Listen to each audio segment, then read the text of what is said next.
Desde el Centro Interdisciplinario de Estudios de la Facultad de Ciencias Económicas de la UNER publicaron un informe sobre el precio de la carne y se preguntaron si realmente el valor es alto o los salarios están bajos. Este análisis lo compartimos de la mano de su autor, el economista Lukáš Gurevich. La verdad es que contra la mayoría de variables uno podría pensar que sí, porque si lo compara contra el valor del dólar está alto, si lo compara contra el resto de la canasta alimentaria, la carne en los últimos años empezó a subir aceleradamente, más aceleradamente que el resto en el último tiempo, más que en el último año. Entonces podría decirse que está más caro, mucho más si hablamos contra los salarios que vienen en una caída en términos reales y si cuando se combinan estas dos cosas, que es la caída del salario y la suba de la carne, hace que lógicamente esté muy caro. Y si tendrías que analizar, por ejemplo, o describir un poco el contexto que han hecho que suban los precios generales de los alimentos y en específicamente de la carne, ¿qué nos podrías decir? Primero que la inflación que tenemos ya hace que suban los alimentos, mucho más agravado en la pandemia. ¿Por qué? Porque la pandemia hace que la demanda general de productos caiga. Y entonces, ¿por qué? Porque cae el salario, cae el consumo, caen muchas variables, que fue lo que vimos, por eso la crisis que atravesamos en este último año.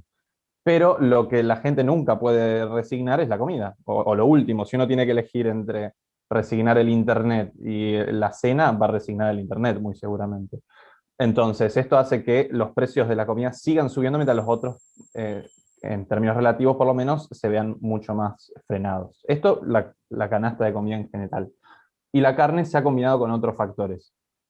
Por un lado, la cuestión internacional. ¿Por qué? Porque el precio de la carne viene subiendo internacionalmente.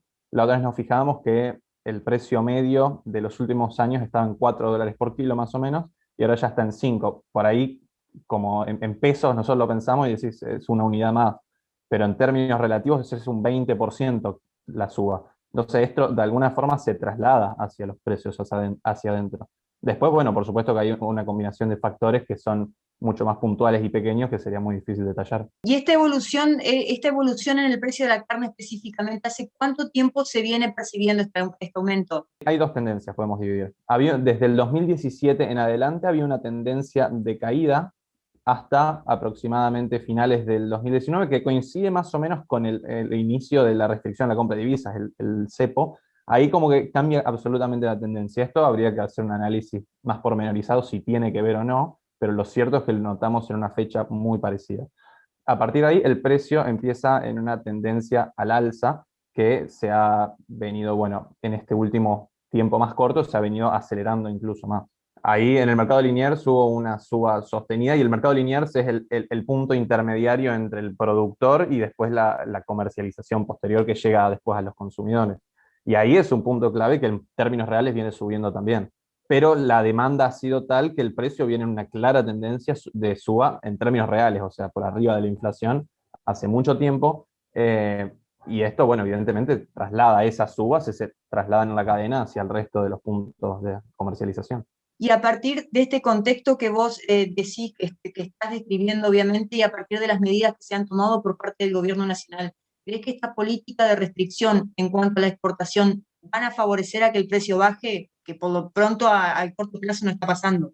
Lo que sí creo es que esta es una política de muy corto plazo. ¿Por qué? Porque en todos los estudios que hemos hecho encontramos una relación muy clara entre la cantidad exportada y el precio local.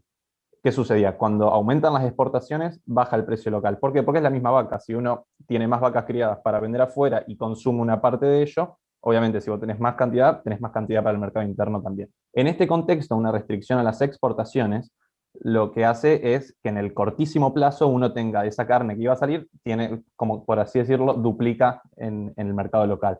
Pero es una medida que en el largo plazo muy probablemente no funcione, que desincentiva las inversiones en el sector, por lo cual es muy difícil que realmente funcione en este aspecto. A su vez, si está prohibida la exportación de vaca conserva, que es otro producto que Argentina exporta mucho, que es una vaca que no se consume localmente porque es vieja, por así decirlo, eso genera directamente pérdida en los productores porque ese tipo no la puede vender afuera y tampoco la puede vender adentro. Entonces, ¿qué la hace? Es una pérdida neta y llana. Por eso yo creo que no es una gran medida ni para los consumidores ni para los productores.